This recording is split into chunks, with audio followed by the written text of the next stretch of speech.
I came across this interesting vision language model, Kimi-VL A3B Instruct. This is from Moonshot AI. So they claim that this model offers advanced multimodal reasoning, long context understanding, and strong agent capabilities, all while activating only 2.8 billion parameters in its language decoder, which is Kimi-VL A3B.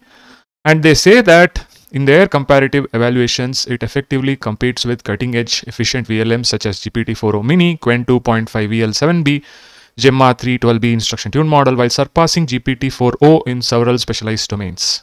Big claims over here, right? And this model has MIT license. Okay, so they say that it exhibits remarkable capabilities across diverse, challenging vision language tasks, including college level image and video comprehension, optical character recognition, mathematical reasoning, multi-image understanding, and so on. So I wanted to try out this particular model. I created a Colab notebook. Okay, this model has a mixture of experts architecture. The model size is 16.4 billion parameters.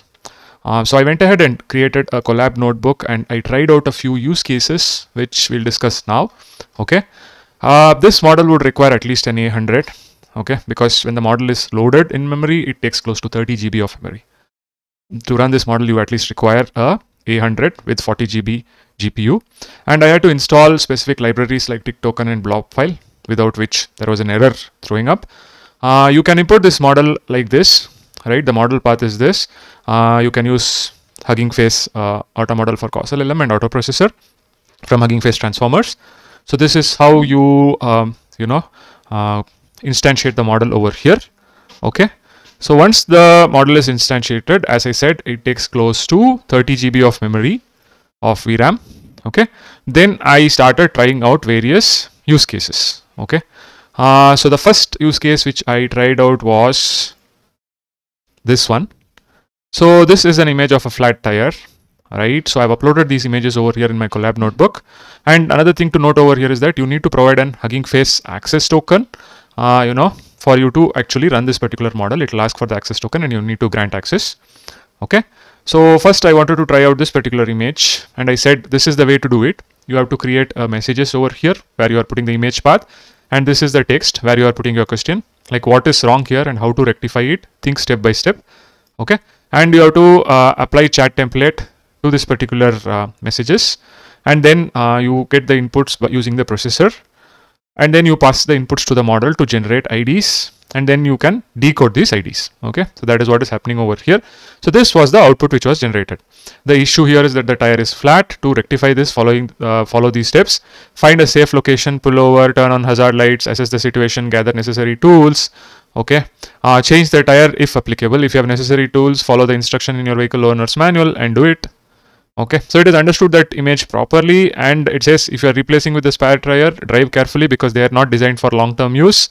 Get the flat tire repaired or replaced depending upon the damage. So it has explained this image very well, the steps as well for rectification. Okay. Then I tried another image, which was, this particular image. Okay. So typically in Indian housewarming, you do this ceremony of boiling milk and the milk should spill over. Okay. So I gave this particular image and I said, what events led to this? Think step by step. Okay. Again, the process is same over here. Then it said the milk was poured into the pot was placed on the stove was turned to heat the milk began to boil and overflow. But the rest of the part is pure hallucination over here. The person attempted to handle the overflowing milk, the person used a cloth to try to manage the overflow, the person accidentally dropped the cloth, causing the milk to spill further. So this is some kind of nice imagination of the scenario over here. Okay, so they claimed good OCR capabilities. So I gave this particular OCR image a standard image to test OCR capabilities. Okay, and I said they also said that you could convert formats, right? So what I said, this OCR, this document, there is a typo over here, and create a markdown representation, think step by step. So this was the output which was generated. Handwriting sample form. Okay, name is redacted. Yes, date is this, the first row basically, done it properly. Then onwards it says the next row, right? Handwriting sample, top row, second row, third row, fourth row. It pulls out each of the rows. Okay. One thing which I noticed over here is that handwriting sample is present, this text is missing.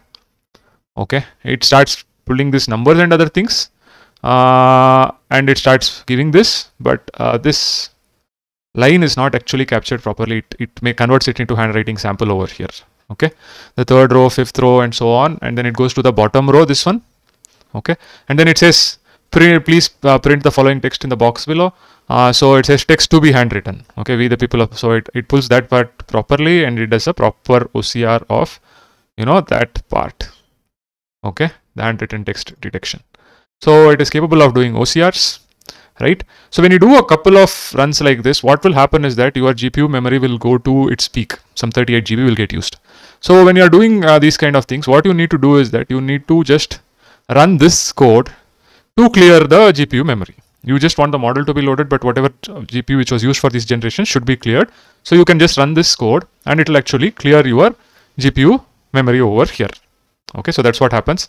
Run it a couple of times, and if there is any memory which is not being used, it will be cleared. See, now it got cleared. Okay, so now let's look at some other use cases, a little bit challenging use cases. So one of my recent favorite for evaluating VLMs has been giving metro maps.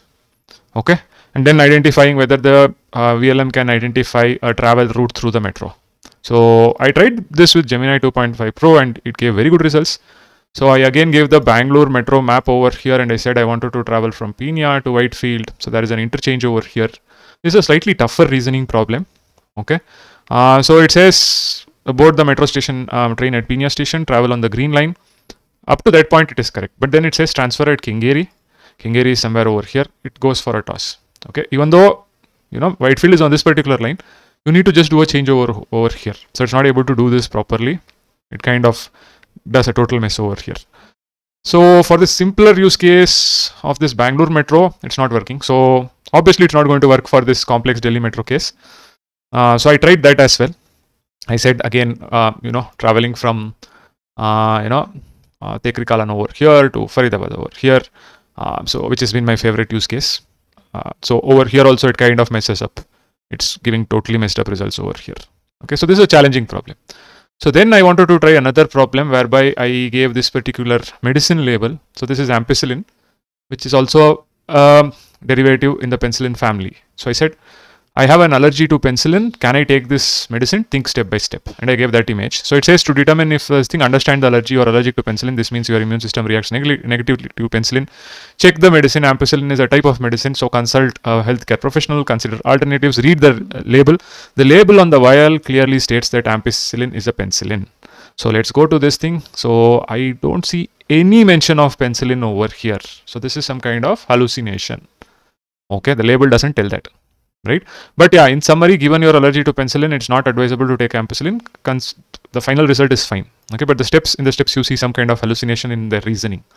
Okay, then I gave a math problem because they said it's good at math. So I gave this image where the problem is in the triangle. N is a positive integer, angle A greater than angle B greater than angle C. How many possible values of n is there? Slightly complex problem. So somebody over here has given a solution that you need to create a table like this and look at all possible possibilities, and the answer could be 6 viable values. Okay, so when I ran this particular code, it says to find n must be greater than 2 and less than 10 based on that solving those equalities. Okay, given the sides are 3n plus 3, we can set up the following equalities. 3n plus 1 plus 4n minus n 4n minus 9 is greater than this. So it basically sets up those inequalities. Okay, and solving these inequalities, we find that n must be greater than 2 and less than 10. The integer values are this thing, so giving us a total of 7 values. Somewhere the answer there was 6 values, right? So yeah, I'm not sure of this problem. Okay, I need to do a little bit research myself to understand this problem, but I just wanted to try it out to see if this answer is correct. This answer is also ported over here. So maybe it's the right answer. I'm not sure of that, but it's able to solve some maths problems. Whether the solution is right, I'm not sure of it. So these were some use cases which I tried with this VLM. I see some kind of hallucination in reasoning over here. In some cases, yes, it gives very good responses, but not always. Slightly challenging problems it is not able to solve. Maybe I'm wrong in comparing it with Gemini 2.4. I'm definitely wrong in comparing it with, this is a small model, right? Gemini 2.5 Pro is a huge model, and comparing it with it is wrong over here. But in some cases, yes, this model does very good, and it's got an MIT license. So looking at the architecture of this particular model, this is a post from Merv over here on X. If you look at the architecture over here, it consists of a dynamic resolution handling, MoonVIT encoder, okay, a projection layer, and you have this 16 billion parameter mixture of experts decoder with 2.8 billion active parameters. This model has been trained on 4.4 trillion tokens.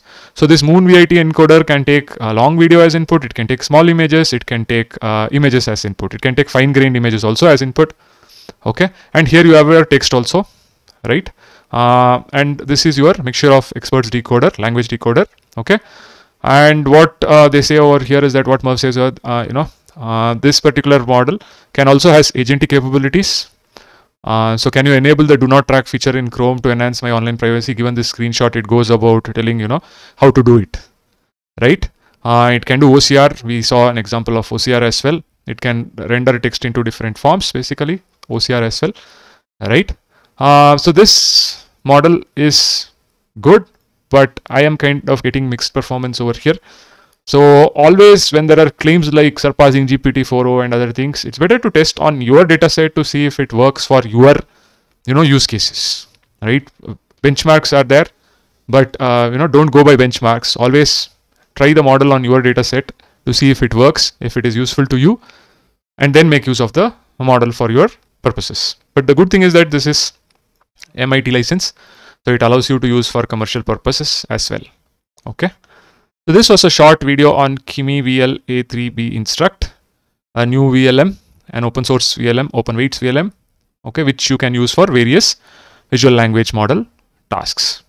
Hope this video is useful. See you in another video.